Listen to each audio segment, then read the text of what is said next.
함께 마음을 모두 모아서 성경 강림 후 6째 주일 예배를 하나님께 드리겠습니다.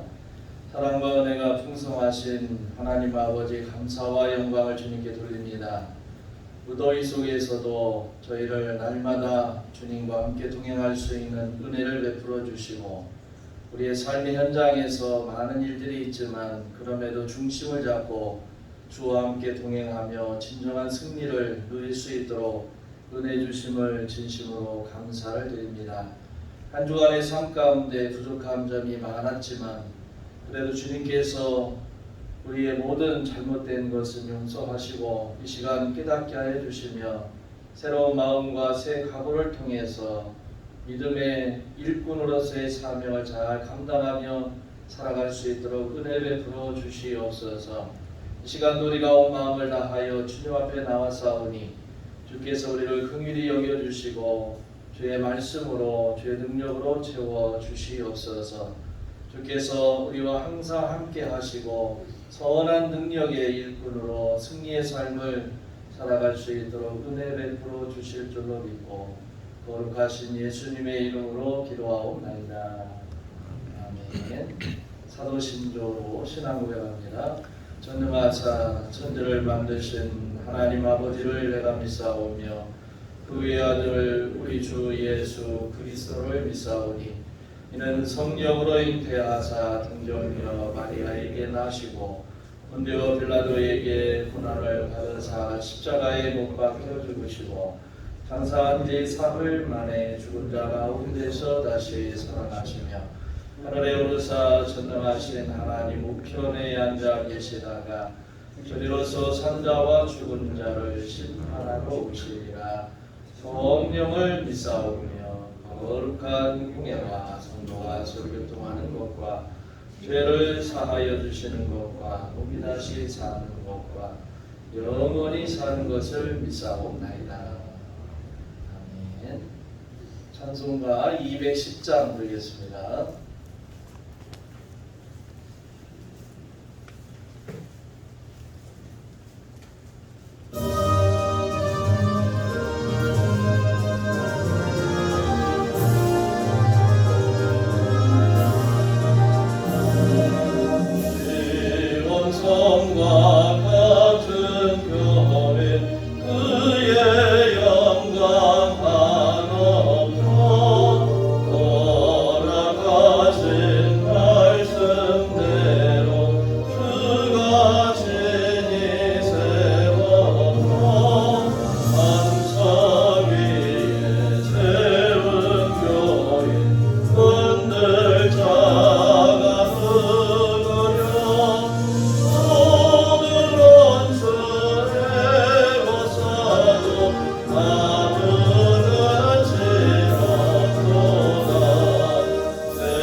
고린도 후서 8장 7절에서 15절 말씀입니다.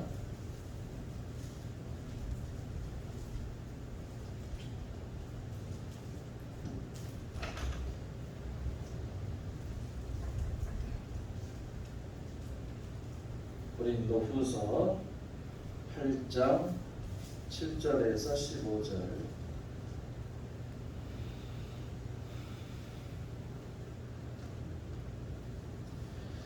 한 절씩 기도합니다. 오직 너희는 믿음과 말과 지식과 모든 간절함과 우리를 사랑하는 이 모든 일에 풍성한 것 같이 이 은혜에도 풍성하게 할지니라.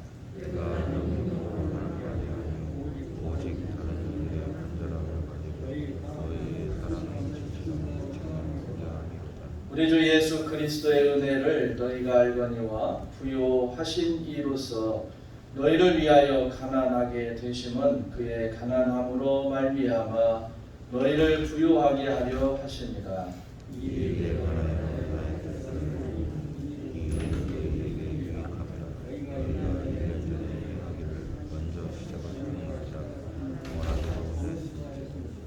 이제는 하던 일을 성취할지니 마음에 원하는 것과 같이 완성하되 있는 대로 하라.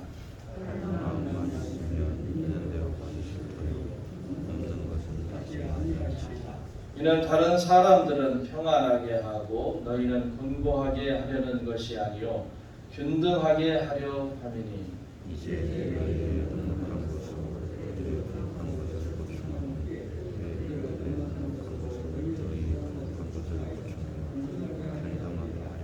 기록된 것 같이 많이 거둔 자도 남지 아니하였고 적게 거둔 자도 모자라지 아니하였느니라.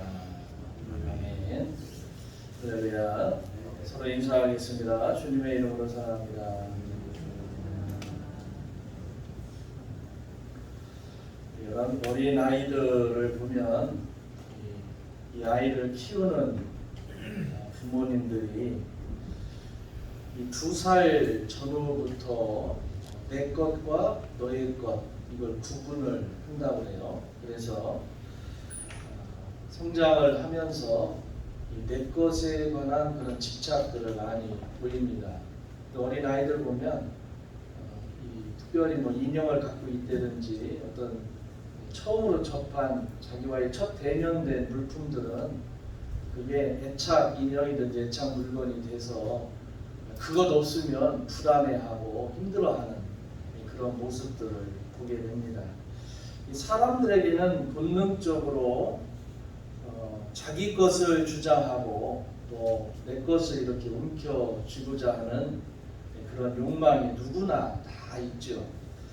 이 2-3살에서 시작되는 이 내 것이라고 하는 사유라고 하는 것은 이건 나이가 들어도 줄어들지 않고 죽을 때까지 내로 그것이 가게 됩니다.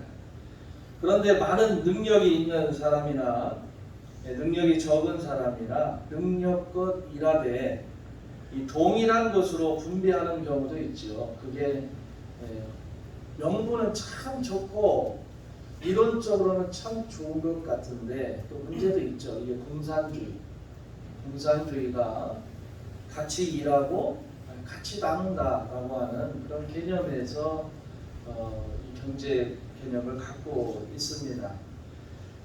사실은 열심히 일해도 능력을 많이 발휘해도 동일한 분배를 받기 때문에 능력이 많은 사람이라 할지라도 더 많은 수확을 거두고자 열심히 일할 필요가 없다는 거예요. 처음에는 열심히 하는데 나중에는 그럴 필요가 없다는 겁니다. 제도적으로는 그래도 괜찮은 것 같지만 바로 이 실패했다라고 하는 게 인간의 본능 이걸 너무 과소평가한 까닭이다. 그래서 국가가 강압적으로 강요한다 하더라도 거기에는 한계가 있을 수밖에 없다라고 하는 겁니다. 그 반대편에 이 자본주의도 마찬가지입니다. 자본주의는 내가 열심히 일을 해서 노력한 만큼의 대가를 내가 소유하고 하긴 하지만 사회적으로 빈익빈 부익부 이 문제가 또 심각하게 발생을 하게 됩니다. 자본주의가 이제까지 등장한 모든 경제 체제 중에서 가장 좋은 것이다. 그렇게 우리가 생각할 수 있는 것이지만 이 역시 완전하지 않아서 부자는 점점 큰 부자가 되고 가난한 사람은 더 가난해지는 그런 어떤 부작용도 있을 수밖에 없다라고 하는 겁니다. 그래서 뭐 공산주의든 자본주의든 경제 체제의 어떤 내용 가운데 완벽한 것은 세상에 존재할 수가 없습니다. 어떤 것이 우월하다 할지라도 그 이면에는 반드시 거기에 어떤 피해를 보거나 또 노력해도 되지 않는 그런 경우가 생길 수도 있다라고 하는 겁니다.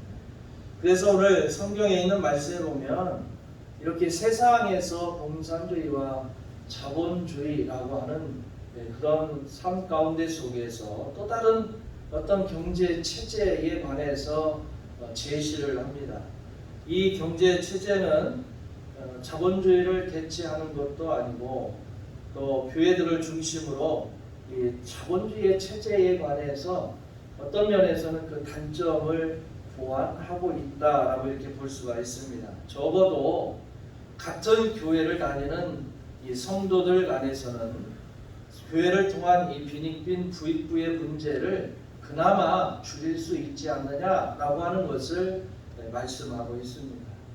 초대교회 예에서 볼 수 있는 것은 경제 체제가 어떤 것이냐? 공생주의. 그러니까 공산주의와 무엇이 다르냐? 각 개인의 능력과 재능에 따른 경영과 소유를 인정한다는 거예요.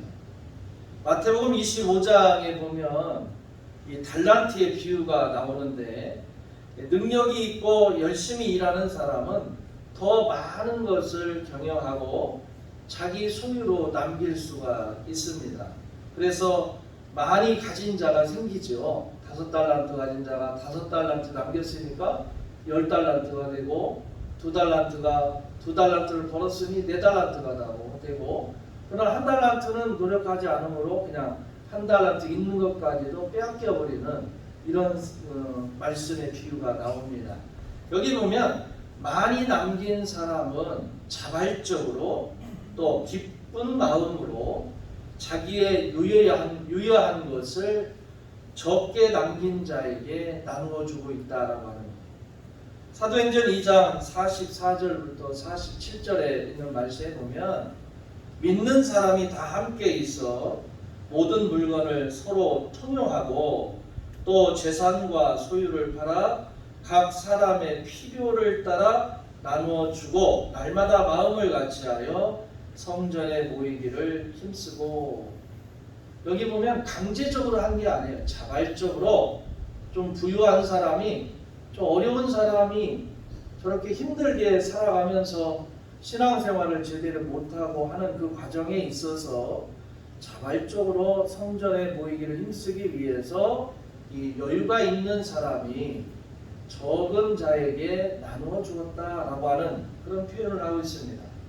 또 사도행전 4장 32절부터 35절에 보면 믿는 무리가 한 마음과 한 뜻이 되어 모든 물건을 서로 통용하고 제 재물을 조금이라도 자기의 것이라 하는 이가 하나도 없더라.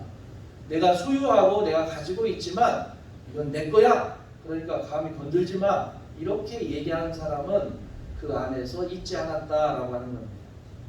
21세기 현대의 다른 교회들도 사도행전에 나오는 이 초대교회의 자발적 공유의 생활을 할 수가 있다라고 하는 거예요.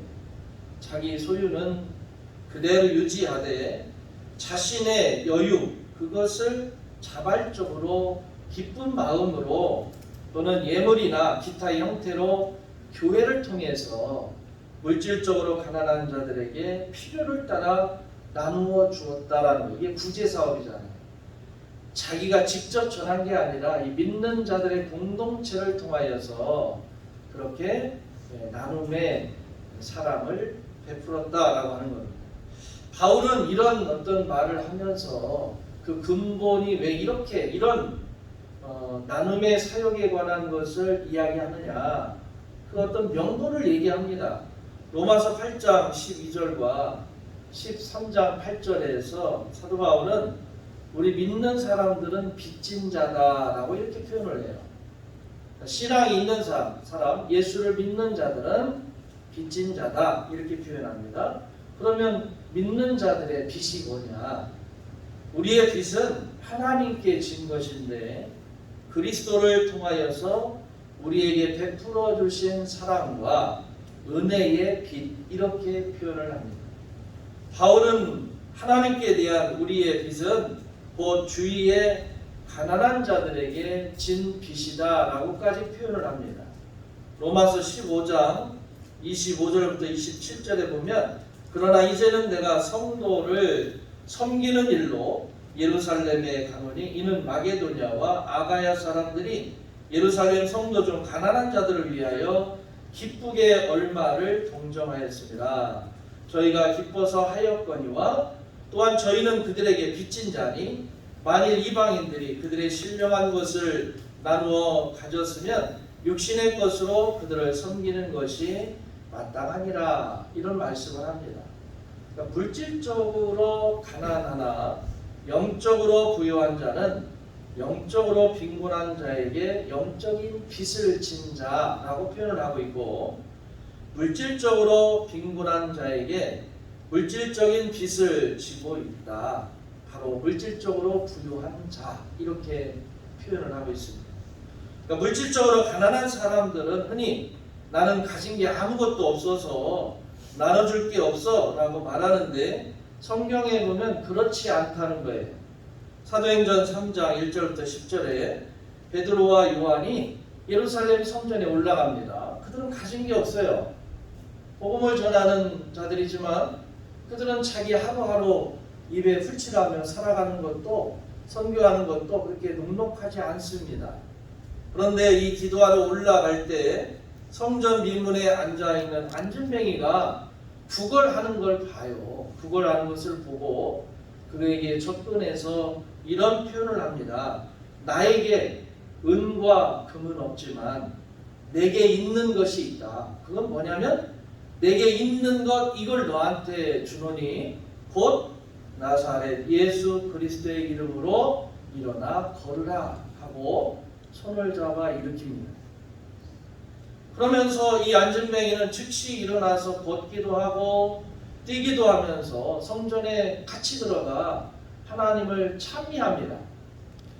오늘 우리가 말씀을 통해서 깨닫는 게 뭐냐면 세상은 자꾸 물질의 개념이 가장 최고의 가치고 그것이 인생을 가늠하는 잣대로 대부분 그렇게 평가하고 있지만 오늘 베드로와 요한이 보여주는 면에서 볼 때 있든지 없든지 가장 중요한 게 우리는 없다 하지만 없는 게 아니라 누구에게나 무엇인가 다 있다라고 하는 겁니다. 1절부터 6절에 그리스도의 본을 따라 예루살렘의 가난한 성도들을 위해서 환난의 많은 시련 가운데 속에서도 힘의 진화로 자원하여 풍성한 예물을 바울에게 전해준 이 마게도냐 교회들의 그 헌신적인 그리고 모범적인 일에 관해서 바울은 언급하면서 오늘 우리가 읽은 말씀에서도 고린도 교회와 교인들에게 이 모금의 필요성에 관해서 설명을 합니다. 7절에 보면 오직 너희는 믿음과 말과 지식과 모든 간절함과 우리를 사랑하는 이 모든 일에 풍성한 것 같이 이 은혜도 풍성하게 할지니라. 그러니까 바울은 그들에게 작정된 돈을 내라고 강요하거나 명령하는 대신에 그들의 선한 것을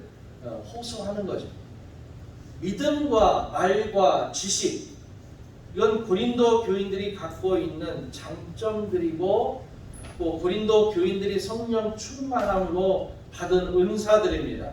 그 위에 고린도 교인들에게는 은사들에 대한 간절함이 있었고 바울을 향한 사랑함이 있었다는 거예요.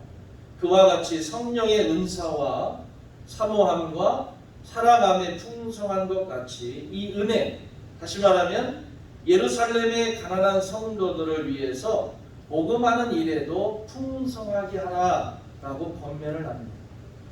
하나님께서 그리스도를 십자가에서 죽게 하심으로 우리에게 보여주신 그 은혜가 인색하지 않고 풍성하였던 것 같이 눈에 보이지 않는 하나님께 감사하고 사랑하는 마음으로 눈에 보이는 형제를 위해서 하는 이 은혜의 인색함이 아니라 풍성한 것으로 하라라고 하는 그런 당부의 말씀입니다. 또 8절에 보면 내가 명령으로 하는 말이 아니요 오직 다른 이들의 간절함을 가지고 너희의 사랑의 진실함을 증명하고자 함이니라. 이 말씀이 바로 하나님을 사랑함의 표현이 의무감이나 또는 명령으로 되어져서는 안 된다라고 하는 겁니다. 만일 그러하다면 이건 율법주의죠. 신앙생활하는데 율법의 잣대를 재고 목사가 되면 이 정도 해야 되고 장로가 되면 이 정도 해야 되고 권사가 되면 이 정도 해야 되고 집사가 되면 이 정도 해야 되고 어떤 잣대를 지어놓고 거기에 맞춰서 일을 해나간다. 물론 그렇게 해서 서로 순종함으로 복종함으로 일이 잘 되어가면 괜찮겠습니다만 그것은 결코 성서적이지 않고 바람직하지 않다. 잘못하면 율법주의로 흐르게 되고 또 나중에 잘못하면 이 어떤 면에서는 이것이 시험거리가 된다라고 하는 거예요.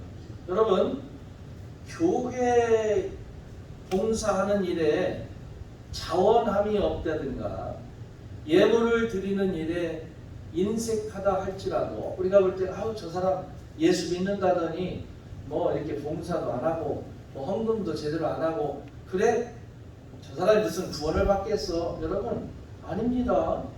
봉사하는 일이 자원함이 없다든지 예물에 인색하다 한다고 해서 구원 그 자체가 문제가 되는 건 아니에요. 착각을 하면 안 돼요. 그럼 구원과 그렇게 하면 이 사람이 정말 구원받은 자의 표시를 내는구나 이렇게 우리가 생각할 수 있지만 그 자체가 구원의 요소는 아니다라고 하는 거예요.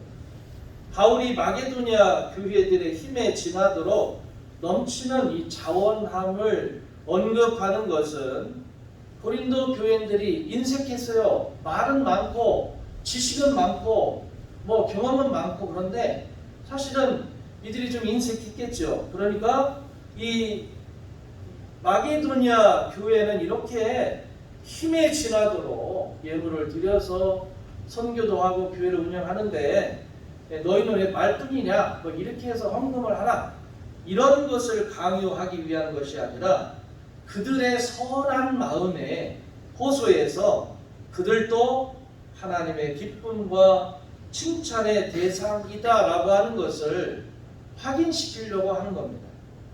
모금에 참여하는 사람에게 중요한 것은 그가 내는 돈의 액수가 아니라 그가 자원하는 마음, 기쁨으로 주님께 받은 은혜를 돌려드리는 마음으로 풍성한 마음으로 참여했느냐라고 하는 거예요. 이렇게 하는 것이 너희의 사랑이 진실한 것인가 아닌가를 증명하는 것이라고 바울이 지금 말하고 있습니다. 9절에 보면 우리 주 예수 그리스도의 은혜를 너희가 알거니와 부유하게 하신 이로써 너희를 위하여 가난하게 되심은 그의 가난함으로 말미암아 너희를 부유하게 하려 하심이라. 예수 그리스도는 부유한 자라고 그렇게 말합니다. 예수 그리스도는 그 자신이 하나님이시죠. 우주 만물의 근원이시고 그를 소유하신 부유하신 분이라는 거죠. 그러나 그 자신을 낮추어서 인간의 육신의 옷을 입고 인간 가운데 거하시기 위해서 사실은 예수님이 가난한 자로 이 땅에 오신 겁니다. 육신으로 세상에 오시되 부유한 왕궁의 왕자로 오시지 않았어요. 가난한 목수 요셉과 마리아의 가정에 오실 때에 예수님의 탄생은 이 베들레헴 한 여관에 그것도 마국간에서 하룻밤 지내다가 결국 그 누추한 곳에서 태어나셨습니다. 그의 생애는 가난으로 점철된 것인데 그는 공생의 기간 중에 마땅히 예수님께서 누울 만한 아득한 방 한 켠도 자신의 소유로 갖고 있지 않았다는 거예요. 바울은 예수 그리스도의 이와 같이 가난하게 되심은 그의 가난을 인하여 너희로 부유하게 하려 하심이니라 라고 표현하고 있습니다. 이 말씀의 뜻이 뭘까? 예수님의 가난으로 인해서 너희로 부유하게 하려 하심이라고 하는 이 말씀은 믿는 사람들이 예수 그리스도의 본을 따르고 예수님의 가난의 의미를 생각하는 것이 부유해지는 비결이다라고 하는 그런 말씀입니다. 예수님의 가난하게 되심으로 그를 바라보는 사람마다 하나님 나라의 시민이 되고 기업을 얻게 하셨다는 거예요. 예수님을 믿는 자마다 구원함을 받고 영생함에 이르게 되었다라고 하는 겁니다. 우리가 부유한 자가 아닐까요? 현재 우리 모습은 고통스럽고 헐벗고 갇히고 병든 자라고 하더라도 여러분, 우리는 주님을 통해서 소유한 게 있습니다. 그게 바로 하나님 나라죠.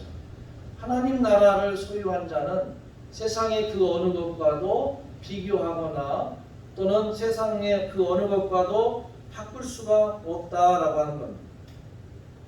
여러분, 교회는 그런 면에서 세상에서 부한 사람이나 가난한 사람이나 대부분 교회에 오죠. 이 세상에서 하나님의 축복을 더 많이 얻기 위해서 우리가 신앙생활을 하게 되는데 성경 말씀이 가끔 우리에게 부담이 될 때가 있습니다.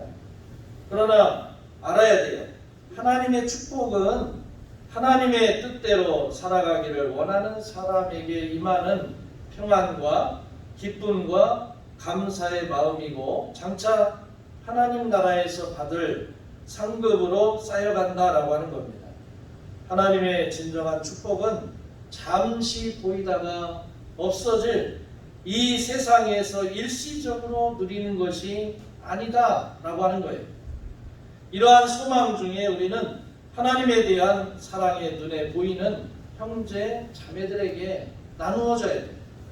바울이 이 편지를 쓰고 있는 시점으로부터 1년 전에 고린도 교인들은 예루살렘의 가난한 성도들을 돕기 위해서 헌금을 시작했습니다. 그런데 늦게 시작한 마게도냐 교회들은 이미 이 모금액이 다 찼어요. 그런데 고린도 교회는 아직도 모금이 지지부진한 상태에 있습니다. 바울은 답답한 심정이지만 어찌할 수가 없어서 그들에게 호소하는 게 뭐냐면 자발적 참여예요. 자발적 참여. 예를 들면 바울이 이 고린도 교회를 향할 때 바울을 추종하는 사람이 얼마나 많겠습니까? 그리고 바울을 돕겠다는 사람이 있겠죠. 그럼 굳이 편지해가지고 구구절절 얘기할 필요 없이 예를 들면 자기 친한 사람한테, 부자한테 어이 내가 이만저만한데 선교해야 되는데 얼마만 좀 해줘. 그렇게 해서 채울 수도 있다라는 거예요. 바울은 충분한 능력이 돼요. 누구에게 권유를 해서 당신 이렇게 해. 그러면 못해. 이렇게 할 사람들이 아니라 바울이 그냥 개인적으로 부탁을 하면 충분히 그 일을 해낼 수 있는 사람들이 있었을 것이라는 겁니다. 그런데도 바울은 그러지 않았어요. 왜? 그 공동체를 위해서. 그 공동체를 위해서. 12절에 보면 할 마음만 있으면 있는 대로 받으실 터이요 없는 것은 받지 아니하시리라. 하나님이 기뻐하시는 예물과 기뻐하지 않는 예물의 원형은 사실은 창세기에 보면 아벨과 가인의 제사에서 우리가 비교해 볼 수가 있어요. 두 제사의 차이가 뭐냐? 여러분, 우리가 자칫 오해하는 게 아벨의 제사는 좋은 것이고 그 다음에 가인의 제사는 나쁜 것이다 착각하면 안 됩니다. 가인이나 아벨은 좋은 것으로 하나님 앞에 드렸다는 거예요. 그런데 여기에 보면 차이가 뭐냐? 하나님을 사랑하는 마음의 차이라는 거예요. 한 사람은 자발적으로 하나님의 은혜에 대한 참여를 한 것이고, 한 사람은 항상 하던 것이니까 마음과 관계없이 습관적으로 한 거예요. 예수님께서 성전에 앉아 계실 때 부자들이 지나가면서 헌금하는 걸 봅니다. 막 주머니에서 지폐를 꺼내가지고 사람들한테 막 흔들면서 내가 오늘 이 정도 헌금을 한다 하는 사람이 있었고, 꼬부랑 할머니 한 분이 지팽이 짚고 걸어오는데 그 헌금통에 맷돈, 동전 2개를 집어넣는 걸 봐요. 사람들은 그걸 쳐다보면서 저거 성전에 얼마나 도움이 될까, 별것도 아닌데, 얼마 되지도 않는데, 지금으로 얘기하면 한 500원짜리 하나 넣은 거예요, 이렇게. 예수님께서 제자들에게 하시는 말씀을 보세요. 저 부자들은 그 많은 것 중에 그냥 일부를 넣은 것이지만, 이 부자를 무시한 게 아닙니다. 제자들에게 가르치는 거예요. 그들은 많은 것 중에 일부를 낸 것이지만, 저 과부는 오늘 하루에 삶의 전부를 드렸다. 생활비 전부를 드렸다는 거죠. 그러니까 부자 걸 안 받는다 이런 얘기가 아니고, 지금 저 여인에 대해서 사람들이 저걸 해서 뭔 도움이 되나? 그렇게 자본주의 관점에서 바라보는 것을 깨뜨렸다는 거예요. 오늘 저와 여러분들도 삶을 살아갈 때 우리가 하나님 앞에서 그냥 자발적 감사, 그리고 여러분의 예배가 그냥 습관적 이런 예배가 아니라 정말 내 삶에 도움되시고 내 삶의 모든 것이 되시는 주님 앞에 진정한 마음을 갖고 드려지는 그런 예배가 되어야 한다라고 하는 사실입니다. 사실 바울은 성경을 통해서 평균의 경제 원리에 관해서 말을 합니다. 평균의 원리라고 하는 것은 우리의 풍요로운 것, 좀 여유가 있는 것, 이것을 부족한 사람들에게 나누어 줄 수 있는 마음이에요. 그럴 때 다른 사람들은 그들의 부유한 것으로 우리의 부족한 것을 보충해 주게 된다라고 하는 겁니다. 그래서 모든 믿는 사람들 간에 빈도가 영적으로나 물질적으로 부족한 것이 없는 풍요로운 삶을 살 수가 있다라고 하는 거예요. 여러분, 이 비결이 바울은 어디에서 찾았느냐? 바로 이스라엘 백성이 애굽에서 출애굽할 때, 그러니까 애굽에서 탈출할 때 광야 40년 동안에 하나님께서 그들이 막 금은 보화를 갖고 있었고 또는 어떤 많은 재물을 갖고 있어도 그게 광야에서 아무런 소용이 없어요. 그렇잖아요. 순금을 갖고 있어도 이걸 가지고 빵을 사 먹을 데가 없으며 옷을 사 입을 데가 없다라는 거예요. 세상적으로 바라볼 때는 부자들이지만 부유한 사람들이 있고 또 어떤 사람 아무것도 없어요. 그런데 막상 광야에서는 그것이 있다고 더 먹는 것도 아니고 없다고 못 먹는 것도 아니고, 왜? 하나님께서 그들에게 날마다 새벽에 만나를 공급해 주셨다는 거예요. 성경에 있는 말씀에 보면 많이 거둔 자도 남음이 없고 적게 거둔 자도 부족함이 없었다. 어떤 사람이 욕심으로 4명 먹을 것을 거둬들여야 되는데 막 8명 먹을 걸 거둬들였어요. 그런데 나중에 보니까 먹고 나머지는 부패해서 없어져 버린 거예요. 적게 거둔 자는 적지만 그것으로 나누어서 먹다 보니까 그날 하루에 일용할 것에 부족함이 없었다는 거예요. 사도 바울은 거기서 개념을 찾아온 겁니다. 성경 속에 나타난 하나님의 경제 계획, 이것은 인간 구원이에요. 하나님은 우리를 구원하시되 영적으로 뿐만 아니라 물질적으로도 구원하기를 원하신다는 겁니다.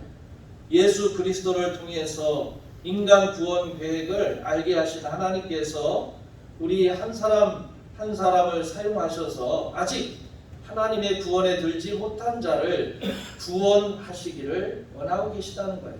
그뿐 아니라 하나님께서는 하나님의 자녀들이 이 세상에 살아갈 때 영적으로 뿐만 아니라 물질적으로도 부유한 자의 삶을 살아가기를 원하신다는 거예요. 그것은 믿는 자들이 하나님의 경제 원리를 따라서 살아갈 때 가능하다는 겁니다. 혹시 여러분에게도 물질적으로나 또는 영적으로 여러분이 유의하신 것이 있다면 여러분들은 주변에 물질적으로나 영적으로 빈곤한 자를 돌아보고 나눌 수 있는 마음이 있어야 돼요.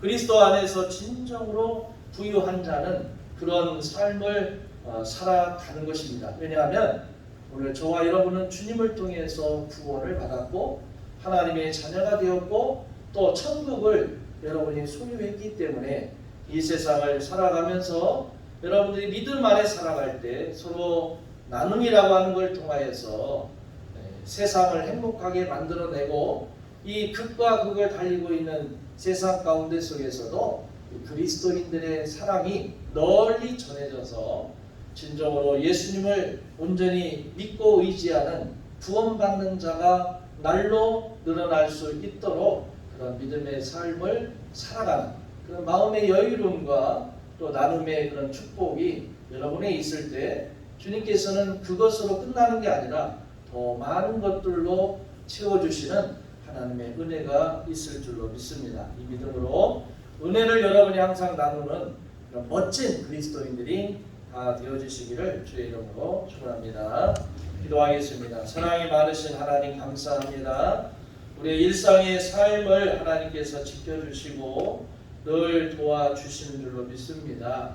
주님의 크신 은혜와 능력 가운데 항상 주의 뜻을 따라서 우리의 삶이 항상 부족하다 그렇게만 느낄 게 아니라 물질적으로나 영적으로나 또 삶적으로나 여유로운 그런 삶을 우리가 살아갈 수 있도록 믿음의 그런 큰 은총을 우리 안에 채울 수 있도록 인도해 주시고 주님 앞에 그런 걸 구해서 응답받게 하시고 또 주님을 통해서 받은 은혜를 함께 나눌 수 있는 주의 자녀들에게 축복하여 주시옵소서. 예수님의 이름으로 기도하옵나이다.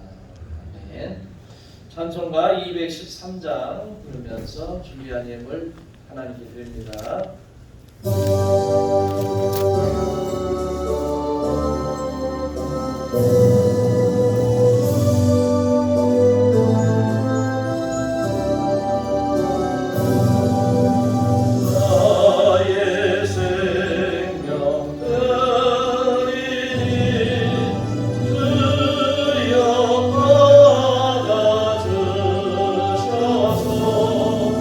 세상 살아갈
성경학교가 7월 27일 수요일부터 29일 금요일까지 우리를 회복시키시는 하나님이라고 하는 주제로 교회에서 열립니다. 특별히 아이와 어린이 더불어 함께하는 힐링 캠프로 진행이 됩니다. 기도에 주시기를 바라고, 또 성경학교를 위해서 여러분들이 후원해 주시고, 이 후원은 부목사나 또 전사님에게 직접 문의해 주시기 바랍니다.